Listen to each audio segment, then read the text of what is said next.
వేటకాని ఊరిలో నుండి ఆయన నిన్ను విడిపించును. కీర్తనలు 91:3.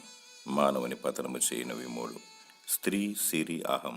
స్త్రీ వలలో అనగా ఢిల్లీలో వలలో సంసోను పతనమయ్యాడు. సిరి అనే ఊరిలో ధనవంతుడు పాతాళంలో యాతన పడుచున్నాడు. హేరోదు అహంకారముతో విర్రవేగి పురుగులు పడి చనిపోయాడు. దురాశ పాపము కనును, పాపము పరిపక్వమగును. పాపమునకు వచ్చు జీతము మరణము. ప్రేమ మోజులు పడి నీకు నీవే సమస్యను కొని తెచ్చుకుంటావు. దైవ చిత్తమును గురించి ప్రార్థించి వేచియుండుము. ఆశతో, దురాశతో, లోభత్వంతో, డబ్బు వ్యామోహములు పడి ఉరికి గురి అవుతావు. అహంభావంతో గర్వించి వినాశనాన్ని కొని తెచ్చుకుంటావు. అపవాది కుయుక్తిని గమనించి సాతాను ఉచ్చులో పడకుండా దేవునికి మొరపెట్టుము. దేవుడు వేటకాని ఊరిలో నుండి నిన్ను రక్షిస్తాడు, నిన్ను విడిపిస్తాడు. నాశనకరమైన తెగులు రాకుండా నిన్ను కాపాడుతాడు.